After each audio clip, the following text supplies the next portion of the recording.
뭐 이렇게 아주 선을 행하고 있고 그런 이야기를 하는 것이 아니라 어, 때가 이르면 또 거둔다는 게 제가 거둔다는 게 아니라 하나님이 저에게 선을 행하고 있다고 생각합니다. 또 하나님이 저에게 하나님 일을 하는 저에게 또 저를 보면서도 낙심하지 않고 포기하지 않고 하면 결국에는 네 삶에서 내가 귀한 열매를 거둘 것이라는 그런 하나님의 말씀으로 그렇게 좀 여기고 이 말씀을 좀 생각하면서 제가 선교 지나온 그 여정들을 좀 여러분과 함께 나누기를 원합니다. 저는 30대 초반에 이제 집사람도 선교단체에서 선교를 하기 위해서 신근일 때 부름받고 준비하고 있었고, 저도 신학교를 졸업하고 공부를 하다가 이것보다도 선교를 해야 되겠다 하는 마음을 하나님 주셔서, 그래서 선교단체에 들어가서 선교 훈련을 받으면서 집사를 만나게 됐습니다. 선교 훈련을 마치고요. 그리고 목산수를 받는 것이 뭐가 중요하겠나. 내 젊음을 내가 젊을 때 좀 더 주님 앞에 있는 그대로 드리는 것이 낫지, 뭐 목산수를 받고 또 이렇게 그런 과정을 거쳐서 나가는 것이 그렇게 긴급하지 않다고 생각해서 30대 초반에 결혼하자마자 선교단체에서 우리 집사람 만나고 같이 결혼하고 중동에 이제 터키라는 이슬람권 지역에 파송받게 되었습니다. 그때 파송받을 때 젊었을 때여서 그때 마음으로는 뭐 가면은 돌아오지 않는다는 생각 당연히 하고 거기에서 죽겠다는 생각을 그렇게 하고 그렇게 2001년도에 부름받아 나서니 이 찬송 부르면서 그렇게 터키로 갔습니다. 저를 세워놓고 집사람을 앞에 이렇게 세워놓고 교회가 그 부름받아 나서니 이 몸을 불러줄 때 그렇게 하나님 나를 쓰십시오. 또 나를 통해서 터키 땅을 주님께로 또 이 이슬람을 주님께로 돌리겠습니다. 주님 받아주십시오. 이렇게 두 손 들고 헌신하면서 화답하고 그렇게 터키로 나갔습니다. 그리고 뭐 그 전에도 터키에도 다녀왔고 또 터키 선교사님들 위해서 기도했지만 이제 눈으로 보기만 하고 머리로 생각만 했던 기도 편지로 읽었던 그 현실이 제 현실이 되고 터키에 가서 그 당시에 터키입니다. 보니까 아무것도 할 수 있는 일이 밖에 나가서 직접적으로 복음을 전하거나 막 사역을 할 수 있는 일이 없었습니다. 당장 하면은 잡혀가지고 가고 좀 위험이나 테러를 당하고 이제 그랬기 때문에 1년, 2년, 3년 지나고 제가 언어만 잘하면 나가서 열심히 전하기만 하면 하나님께서 열매로 응답해 줄 줄 그렇게 생각했습니다. 그런데 막상 가서 터키 안에 들어가서 이슬람권 안에 들어가서 사람들 만나고 또 그 분위기를 보니까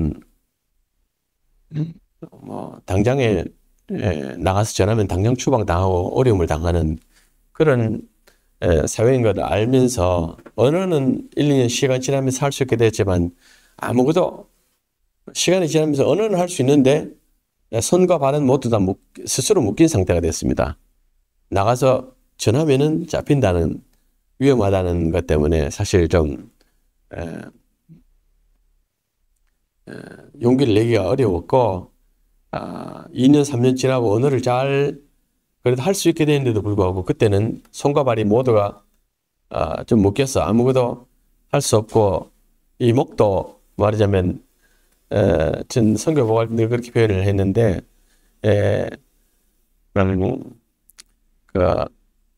짖지 못하는 개처럼 그렇게 느껴졌습니다. 개는 개인데 짖지 못하니까 개값을 하려면 최소한 도둑은 잡지 못해도 도둑이 오면 짖어야 되는데 그런데 이거 선교사로 왔지만 복음 전하러 왔지만 야, 내가 개값 뭐 하는 개구나. 이 목에 수술 이렇게 해서 소리를 내도 소리가 나지 않는 아파트 같은데 말입니다. 시끄럽다고. 에, 수술한 그런 개 같은 느낌이 들었습니다. 개 같은 느낌이 들었다니 이상하네.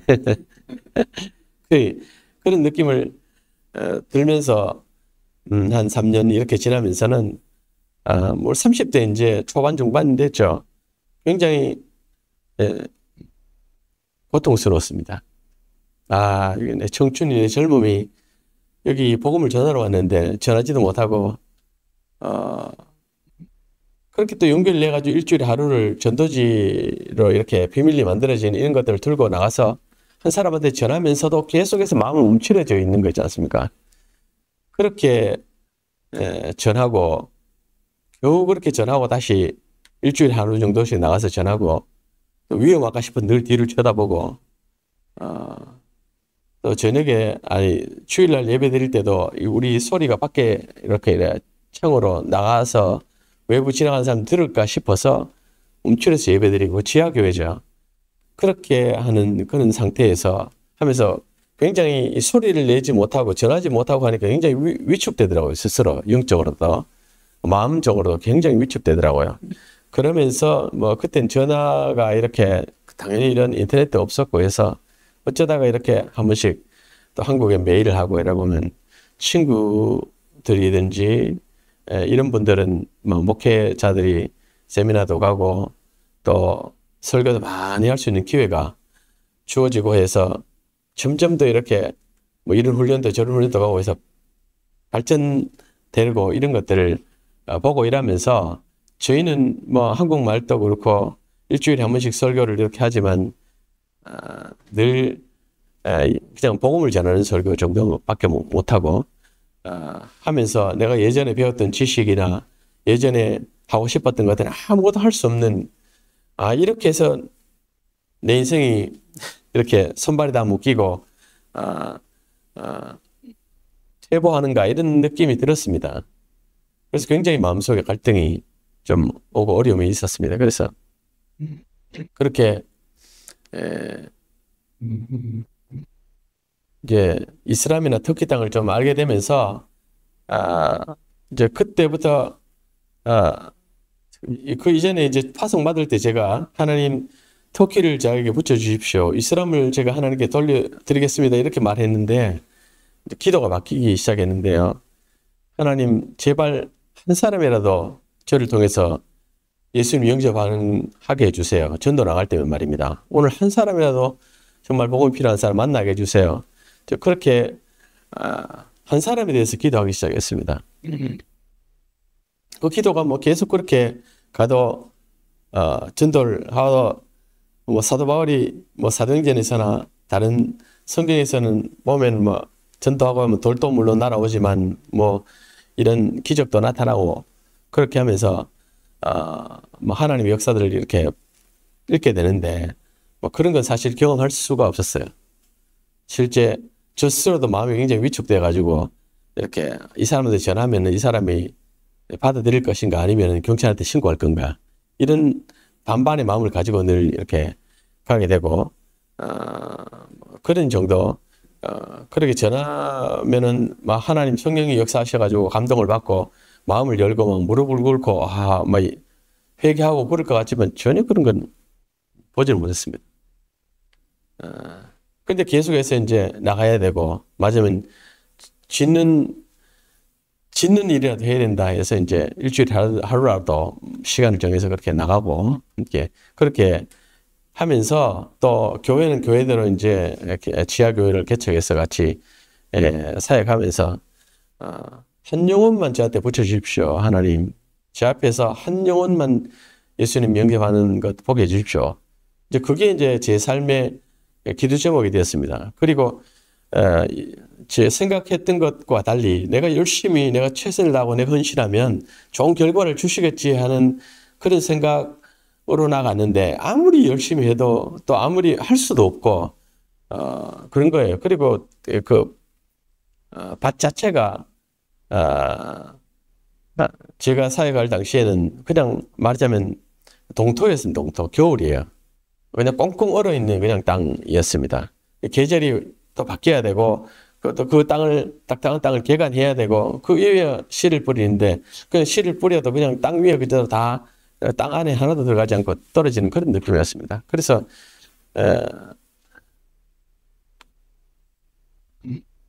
뭐, 이미 선택한 땅인데, 어떻게 물릴 수도 없는 거죠.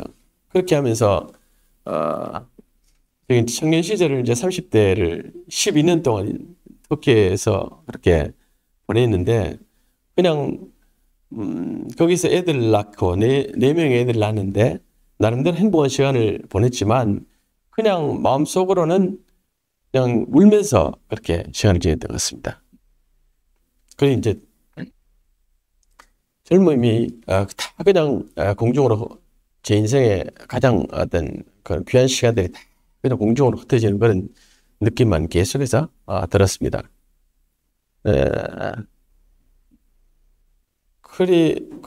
그러면서 제가 간절하게 이제 기도했던 기도의 제목 딱 한 가지로 그 12년이 딱 지배하게 되는데, 하나님은 한 영혼만 붙여주십시오. 한 사람만이라도 저를 통해서 예수 영접하게 해주십시오. 물론 집사람까지 인생하면 뭐 24년이죠. 젊은 그 두 사람이 그렇게 그렇게 뭐 마음으로 날마다 울면서 이제 기도했다고 볼 수 있죠. 그렇게 하면서 결국엔 이제 제가 이제 터키를 떠나서 태국으로 오게 됐는데, 태국으로 오기 전에, 터키를 나오기 전에 하나님이 정말로 제가 몇 년 동안 한 영혼만 볼 수 있게 해주십시오. 한 영혼만 붙여주십시오 했는데, 정말 한 사람이 예수 믿었습니다. 그 한 영혼만 제발 볼 수 있게 해주세요. 한 영혼만 예수 영접하게 해주세요. 그런데 제가 돌아보던 딱 한 사람이 몇 년 만에 제 앞에서 나도 당신 믿는 예수를 알고 싶고 믿고 싶다고 해서 성경을 펴고 복음을 제시하고 같이 영접하는 기도를 하고, 딱 한 사람입니다. 한 사람. 이제 한 사람은 만약 하나님이 그 영혼을 주지 않았다면 저는 선교 포기했을 것 같아요. 근데 이제 그게 뭐 제 능력으로 아니고 저를 포기하지 않게 하기 위해서 하나님이 선물로 주신 영혼인 것 같습니다. 그 몇 년 동안 하나님 한 영혼만이라도 제발 제 앞에서 예수님 영접하게 해주십시오. 저를 통해 예수님 영접하게 해주십시오 했던 그 기도를 하나님이 그렇게 들어주셔서 제가 다시 선교를 계속해서 이어갈 수 있었습니다. 그렇게 저를 좀 한 영혼에 대해서 단단하게 그렇게 만들어주시고, 저희 파송교회가, 저를 파송했던 교회가 선교지를 이스라엘권에서 제발 아시아 쪽으로 옮겨달라고, 위험하고 멀고 또 뭐라 또 할 수 없기 때문에 옮겨달라고 몇 년 동안 요청을 해왔는데, 저도 그 요청에 계속해서 기도하다가 하나님 마음에 응답을 주셔서 2012년도, 제가 2001년도에 이제 터키에 갔었는데 2012년도에 태국으로 사역지를 옮기게 되는데, 옮기기 전에는 이제 한 6개월 전에 교회에서 이제 이쪽으로 옮겨달라고 이제 결정을 하게 됐는데, 한 6개월 정도를 리서치를 터키 안에서 하고 이제 나올 준비를 그렇게 하는데, 어떤 사역자한테도 선교사님한테도 그 말을 못 하겠더라고요. 왜냐하면 그 사람들은 이 전방에 젊음이 아니죠. 저는 불과 10년이지만 20년, 30년을 그 고통 속에 계속해서 자기 인생을 다 물을 그냥 땅바닥에 그냥 쏟아버리는 것처럼 그렇게 허비하고 있는데, 나 혼자 또 교회가 그렇게 하라 해서 나는 간다고 이야기를 못 하겠더라고요. 너무 가책이 느껴져서. 그러나 이제 어쨌든 최후에 한 달 정도를 앞두고 그 이야기를 하게 됐는데, 모두가 기쁨으로 이렇게 보내주고, 그렇게 해서 이제 터키 땅을 떠나서 저는 이제 태국으로 오게 됐습니다. 태국은 이제 불교권이고 자유롭게 복음을 전할 수 있는 곳이라고 그렇게 듣고 그렇게 왔죠. 지금도 저는 이슬람에 있는 선교사님들, 또 젊은 나이에 보통 갑니다. 또 위험하고 열매도 없고 한데, 그런 데는 도전을 젊은 사람들이 하거든요. 나이 든 사람들은 이렇게 계산해 보면 답도 안 나오고 시간도 안 나오기 때문에 이 사람 거 잘 안 옵니다. 근데 젊을 때 와가지고 그냥 거기서 다 그냥 딱 들어오면 마치 덫에 말이 걸린 것처럼 빼도 박도 못합니다. 자기 마음대로 옮길 수도 없는 거죠. 하나님이 보내서 왔기 때문에 거기서 그냥 젊음을 다 그냥 인간적인 말로 허비하듯이 그냥 시간을 보냅니다. 자기 인생의 가치를 뭐 이렇게 느끼지 않는 사람 누가 있습니까?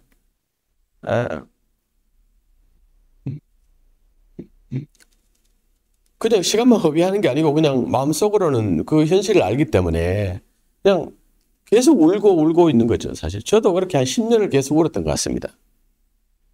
하나님 어떻게 합니까? 하나님 도와주세요. 이 땅이 완전 겨울입니다. 하나님 어떻게 합니까?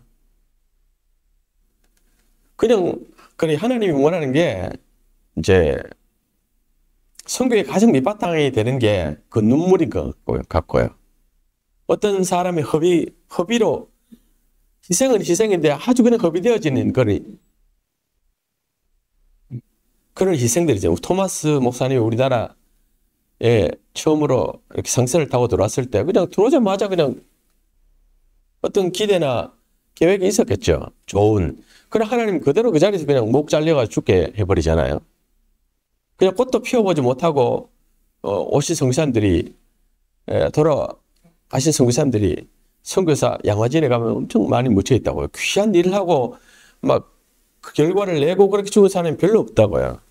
근데 허무하게 어찌 보면 그렇게 해서 그것이 가장 걸음이 되고 그것이 바탕이 되어서 그렇게 해서 선교가 시작되는 것 같습니다. 그 이스라엘권에도 아직 겨울인데 그 겨울을 얼린 땅을 녹이고 할 수 있는 거는 뭐 농부가 열심히 파고 이런 것도 중요하지만 그 전에는 그 계절이 바뀌어야 되는데 그 계절이 바뀌기 위해서는요. 봄이 오기 위해서는 그런 수많은 사람들의 선교사님들이 거기 가서 아무것도 못해도 거기서 버티고 자기 인생을 허비해 가면서 눈물 흘리고 피를 흘리는 이런 과정들이 있어서 그 다음에 그 땅이 봄이 되고 또 그 땅이 개간이 되고 그 땅 가운데서 열매가 맺혀지는 것 같아요. 마치 예수님이 십자가에서 이 땅에 오셔서 멸시당하시고 아무런 그런 열매 없이 십자가에서 그렇게 죽으신 것처럼 그런 과정들이 없이는 누군가의 수고와 희생 없이는 하나님의 나라가 그렇게 시작되지 않는 것 같습니다. 교회도 마찬가지고요.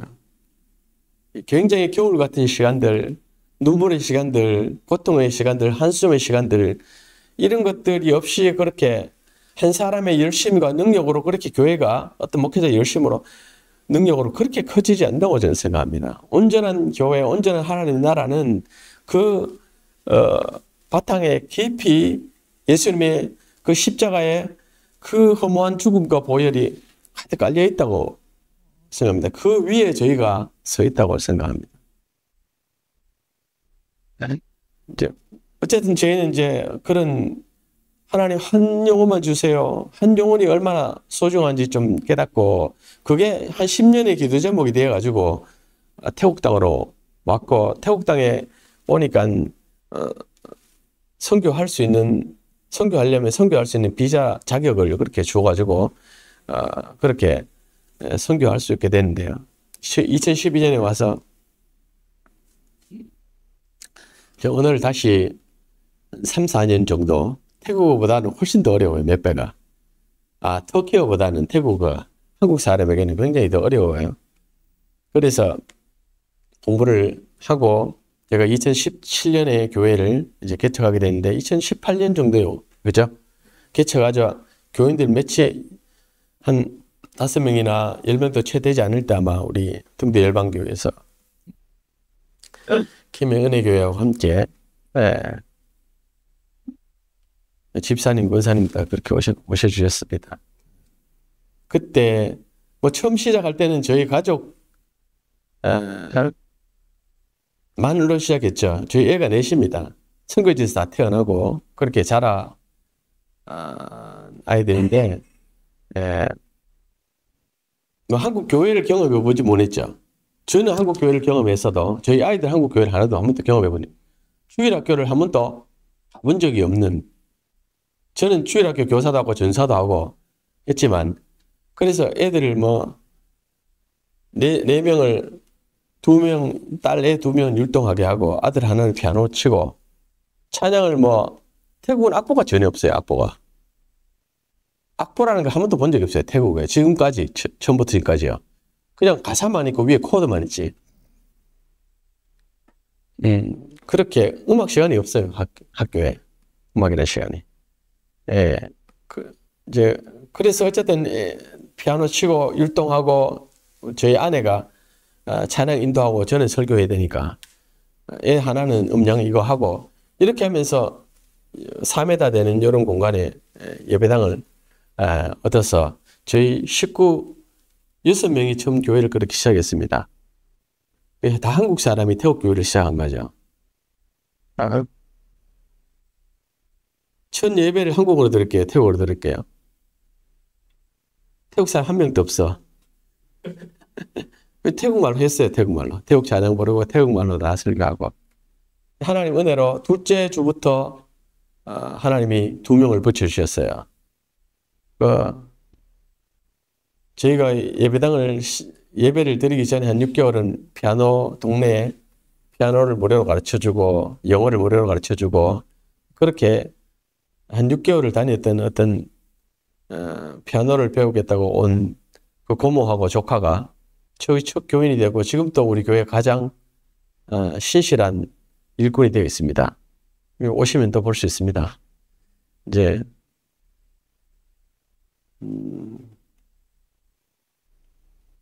처음 교회 다니본 사람이기 때문에 제가 그냥 말한 대로 하면 다 교회가 그런 줄 알아요. 그 처음 교회 다니기 때문에 뭐 이러면 됩니까 저러면 됩니까 그렇지 않고 그렇게 해서 이제 2번째 주부터도 계속해서 태국어로 예배를 드리고 예수 믿은 지 석 달밖에 안 됐는데 집사람 석 달 지나선 그 태국인 고모한테 네가 찬양인도 할래? 이래가지고 찬양인도 하게 되고 얘가 같이 율동하게 되고 조카가 그렇게 시작해서 하나님이 사람들을 계속해서 붙여주셨습니다. 태국 교회를 개최한다고 태국어를 잘 한다고 생각하면 오산입니다. 태국 말을 이제 할 수 있는 정도 그러니까 제 설교에 감동받아서 온 게 아니에요. 제가 막 말을 잘해가 어떤 논리로 불교보다 태국 기독교가 낫다 해서 그래 온 게 아니에요. 하나님 은혜로 온 거죠. 예수 안 믿던 사람이 자기가 여기 예배 드리면 저희도 올게요. 이래가지고 우리나라가 아닙니다. 불교 나라입니다. 그렇게 해서 하나님 은혜로 붙여준 거죠. 그 다음 오는 사람도 제가 1, 2개월 더 지났다고 해서 밖에 나가서 전도하면서 제가 더 기독교가 불교보다 우위에 있고 더 논리적으로 더 감동적인 말을 해가지고 그렇게 전도해서 온 건 아닙니다. 전혀. 문을 열고 다 들어왔지 제가 끌고 들어올 수도 없잖아요. 하나님 계속해서 붙여주신.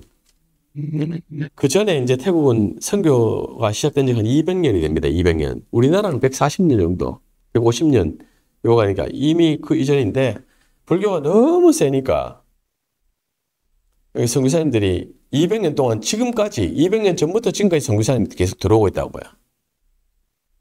많이 들어오고 많이 가 있죠. 근데 그 정도로 아주 강한 불교 아니면 강한 어떤 영적인 그런 진들이 자리 잡고 있는 곳입니다. 그런데 선교사님들이 지금까지 계속해서 앞에 서양 선교사님들이 100년 이상이겠죠. 우리나라가 선교사를 파송한 지가 1960년에 태국에 거의 첫 번째로 선교사를 파송했어요. 다른 나라보다도.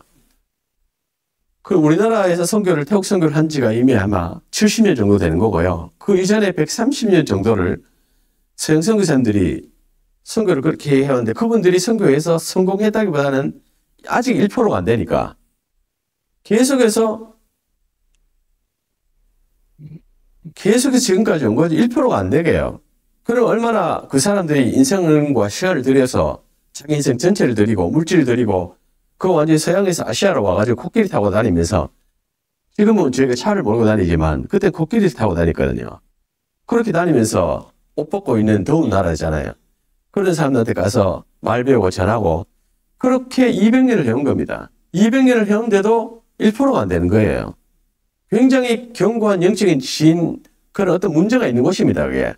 지금 세계 선교가 몇 프로 됐냐? 그러니까 몇 프로가 예수를 믿냐가 아니고 한 3% 이상의 예수를 믿으면 미전도 종족에서 벗어났다 그럽니다. 근데 3% 이하는 미전도 종족이라 그래요. 근데 지금 또 여전히 미전도 종족으로 남아있는 국가가 많이 없어졌습니다.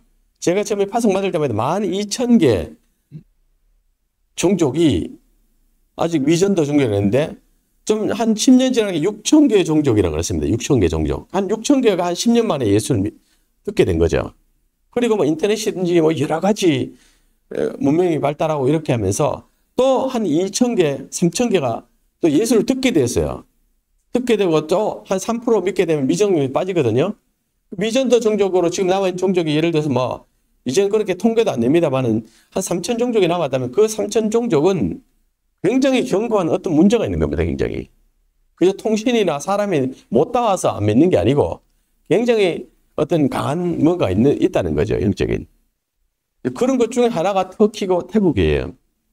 터키, 제가 사역했던 터키고 지금 태국인데. 근데 교회 문을 열고 나니까 사람들이 그렇게 들어옵니다. 저는 그렇게 생각해요. 하나님이 태국 땅에도 이제는 일하시는 거죠. 당연히 일하셨죠. 근데 그 100년, 150년 동안, 200년 동안 계속해서 눈물 뿌리고 누군가는 헌신하고 수고하고 젊음을 다 그냥 물을 쏟듯이 쏟아버린 그런 사람들이 있기 때문에 지금 이제 봄이 온다고 생각합니다. 우리나라 같은 나라는 진짜 없어요. 이렇게 빨리, 이렇게 견고하게, 이게 뭔가 이상한 정도로 이렇게 기독교 복음이 들어오고 또 어려운 시기도 있었지만 복음을 받아들이고 교회가 성장하고 이런 나라는 세계 기독교 시장이 없습니다. 거의. 근데 그 기준에 우리가 그것들 봐왔고 그 기준에 맞춰가지고 늘 저도 그렇게 빨리 자라고 막 그런 거 봤기 때문에 선교사로 나가면 다 그 정도 속도는 열심히 하면 다 나는 줄로 생각하는데 나가보면 어디도 안 납니다. 우리나라만 그렇게 낮고 근데 그 기준에 우리가 맞춰야 되면 나가가지고 보면 늘 최선을 다해서 열심히 하는데 속도가 전혀 안 나거든요. 그러니 굉장히 낙심하고 어려움이 있는 것 같아요. 제가 오늘 갈라디아서 6장 9절도 한국 사람한테 주어진 말씀인 것 같기도 하고 저한테도 그렇게 주시는 말씀이에요. 그럼 어쨌든 저도 2017년에 교회를 개척해서 하나님이 한 사람 한 사람 계속해서 보내주시고 그래서 현재는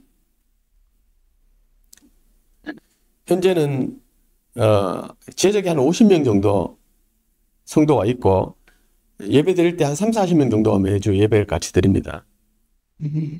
그리고 우리 한국 교회가 또 교회가 없는 곳이라면 또 선교하는 곳이라면 도우려고 하고 건축하고 싶고 이런 소원들을 참 하나님이 우리 마음 가운데 한국 교회 가운데 주셨잖아요.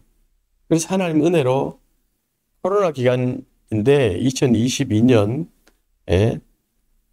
코로나 기간 사실은 좀 어렵죠. 경제적으로도 그저 직장이나 여러 가지 문제 이런 어떤 변화가 많고 해서 어려운 한국 교회도 뭐 헌금이 어렵지 않은 교회가 조금 소수고 대부분 다 어려워졌다 했는데 그때 하나님이 어쨌든 저에게 교인들이 그때도 3, 40명 됐으니까 동네에 제가 개척했던 그 동네에 좋은 땅을 보게 해주시고 그리고 제가 돈을 버는 사람은 아니니까요. 다 기도하고 또 후원을 요청해서 그렇게 하는데 코로나 기간에 마음이 다들 어렵다 보니까 후원을 요청한다고 해서 되겠나? 안 된다. 무슨 코로나 기간에 건축을 하고 또 코로나 기간에 일을 벌리는 거 아니고 일이 되겠나라고 그렇게 생각했는데 하나님 은혜로 그 코로나 기간에 동네에 있는 땅을 보게 되고 그 이전에 모아놨던 돈이 5천만 원이 있었다면 그 코로나 기간에 땅을 살 수 있는 5천만 원을 한 달 안에 또 하나님이 주시고, 또 한 6개월이 지나서 6개월 정도 제가 이렇게 그냥 페이스북에 저희 늘 사역하는 이야기들을 적었는데, 그것들을 보시고 계속해서 사람들이 제 계좌로 돈을 보내주셨어요. 그 돈을 달라는 이야기는 한마디도 한 적은 없습니다. 근데 그 코로나 기간 2022년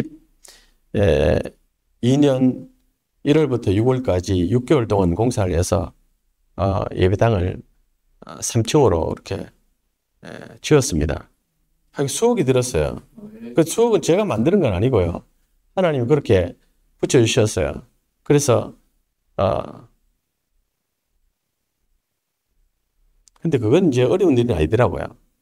하나님이 그것도 쉽지 않은 일이라고 할 수 있는데, 그 일이 그렇게 어려운 일은 아니었던 것 같아요. 하나님 은혜로 된 건데. 근데 건물은 6개월 만에 돈 있으면 지을 수 있습니다. 사람은 짓는 게 어려워요. 사람은 내가 인풋이 있다고 해서 아웃풋이 그대로 너 마시듯 나오지는 않습니다.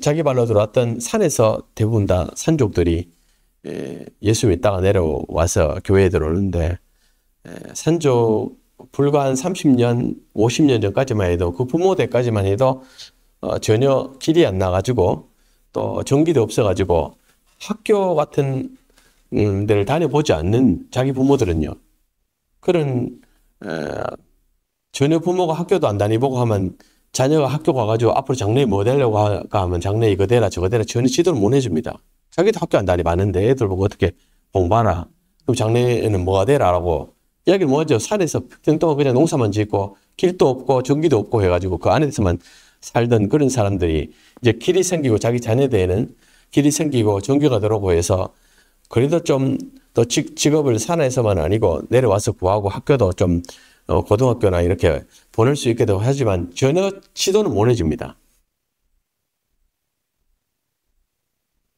그러니까 산에서 예수를 믿어서도 그 이전에 산족교회가 생겨진 지가 50년, 100년이 돼서도 거기 있는 목회자들은 전기도 없고 학교도 안 다녔던 분들이기 때문에 어떤 설교를 할 때 뭐 어떤 책을 참고하거나 신학적인 교육을 받거나 이렇지 않았던 교회예요, 하나 말하자면요. 그러다 보니까 이제 내려오니까 뭐 부모도 없고 알아하는 부모도 없고 또 아는 관계도 아니고 하다 보니 교회는 왔지만 전혀 어떻게 신앙생활을 해야 될지 사실은 좀 그런 체계가 안 잡혀 있고 또 성경 공부를 해본 적도 없고 이렇게 어떤 영적인 케어를 전혀 받아본 적이 없는 그런 교인들하고 막상 해보니까 신앙생활을 그렇게 사역을 그렇게 시작하게 됐습니다. 근데 그 사람들 데리고 이제 저도 처음에 어떻게 해야 될지 그런 환경인지도 잘 몰랐죠. 점점 시간이 지나면서 이렇게 해야 되겠구나 저렇게 해야 되겠구나 이제 배워온 거죠.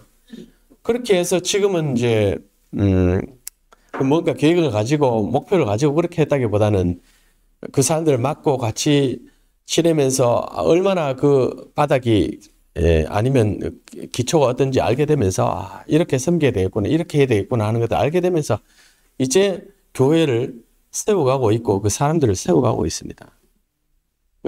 여러분들처럼 기본적으로 초, 중, 고등학교에 대학교에 어떤 그런 지식들을 전혀 가진 분들이 아니고 그 자녀들 또한 뭐 중학교 고등학교를 나왔다고 해도 어떤 책하고는 좀 거리가 멀게 그렇게 살아온 사람들인데 성경 말씀이 일단 책으로 돼 있고 설교도 이렇게 그렇게 저희 한국에서 했던 그런 식의 설교를 뭐 들어보지 않았던 것 같아요. 이제 그런 식으로 이제 하면서 지금 저는 이제 하나님이 처음에 10명 주시고 20명 되고 30명 되고 할 딱 그 시점부터 하나님이 3년 정도 지났을 때 한 사람씩 붙잡고 공부해라. 그런 마음을 주셨습니다. 그래서 한 30명 정도 교인이 되었을 때 교회 제일 똑똑한 애 한 명, 집사람도 한 명, 여자 하나 붙잡고 성경 공부를 같이 시작했습니다. 그렇게 시작해서 모든 교인들이 그 1:1 성경 공부를 다 3년에 걸쳐가지고 매일 성도들을 저녁에 직장 마치고 교회에서든지 맥도날드에서 만나든지 어디서 만나서 한 사람 만나면 2시간씩 한 석 달 정도씩 시간을 한 사람에 들여서 계속해서 만나서 그렇게 해서 공부하고 말씀으로 세워가기 시작했고, 지금은 이제 그렇게 말씀으로 세워간 사람들이 한 3년 동신하면서 그 중에 헌신하는 사람들이 다시 다른 사람들 훈련시키고 있는 중에 있습니다. 그렇게 사람 세워가는 일들을 해가는데 교회는 건물은 아니잖아요. 그 숫자도 아니지 않습니까? 한 영혼이고, 하나님이 저에게 이제 12년 동안 한 영혼 주십시오. 하나님 한 영혼을 주십시오 하는 이 기도를 한 10년 하게 하셔가지고 태국에 와서 그 한 사람 붙잡고 한 영혼 보고 그렇게, 물론 몇십 명 있지만 한 영혼 보고 한 영혼을 천하보다 귀하게 생각하면서 그렇게 살아가고 있습니다.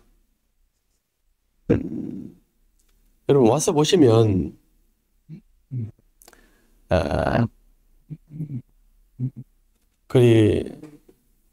작년에 또 올해는 한 듭도 안 하지만 작년에 저작년에 장안식에 마치고 온 분들이 있는데 그냥 그렇게 다들 이야기합니다. 두 분은 와보시잖아요. 그죠? 최근에 다들 작년에 부부 두 분 오셨어요. 한국교회 우리 어릴 때 갔습니다. 그렇게 이야기합니다. 분위기가 말입니다. 그러니까 주중이든지 주일이든지 언제든지 한 사람 붙잡고 계속해서 그렇게 공부하고 세워가는 중에 있습니다.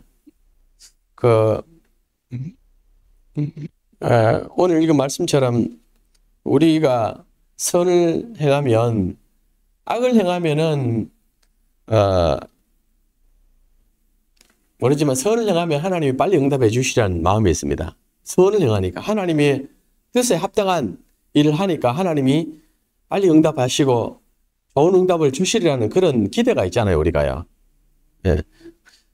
근데 그 기대 때문에 우리가 낙심한다고요. 빨리 응답을 안 해주셔. 하나님의 때가 있거든요, 하나님의 때가. 우리 때는, 우린 자꾸 그렇게 내가 이렇게 좋은 뜻으로 이렇게 하니까 하나님이 선이 응답하시고 빨리 응답 안 해주시겠나, 그런 마음이 있는데, 그런데 낙심할 정도로 또 지칠 정도로 하나님의 때는 생각보다가 말입니다. 우리 열심과 우리 계획하고는 또 다른 깊으신 하나님의 뜻이 있어서 대부분 선을 행하면 낙심하게 되고 또 포기하고 싶은 정도로 지치고 한단 말이죠. 하지만 결국에는 하나님의 때에 하나님께서 거두리라고 믿습니다. 그 중에 저는 처음에 선교사로 헌신하면서 하나님 제 손에 터키를 붙여주시고 제가 이 사람을 주님께로 돌려드리는 그런 기도를 이제 하지 않습니다. 그냥 지금은 이제 400m 계주 달리는 중에 한 바톤 잡고 받아서 또 바톤을 전해주는 어떤 한 사람 아니겠나 그런 생각합니다.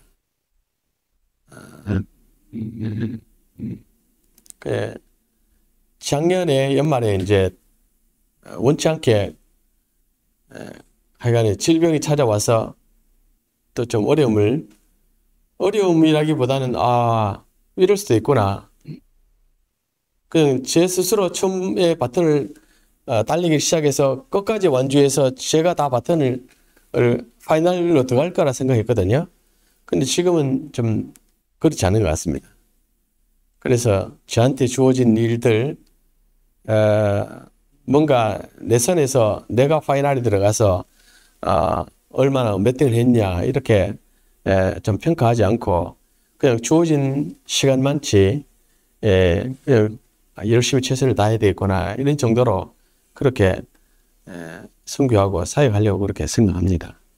여러분, 마지막으로 여러분을 태국에 초대합니다. 선교를 하면 할수록 선교는 선교사가 하는 것이 아니다. 우리는 그래서 선교는 선교사가 하는 거죠. 우리는 이 뒤에서 후방에 있고 선교사는 전방에 선교하죠. 물론 그 말이 틀린 말이 아닙니다만은, 그럼 전방에 있는 선교사 입장에서는 선교사가 선교사는 선교하고 이래서 생각하지 않습니다.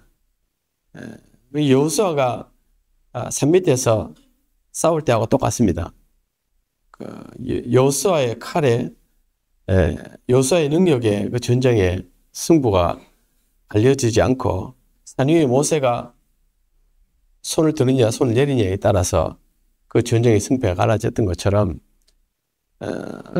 저는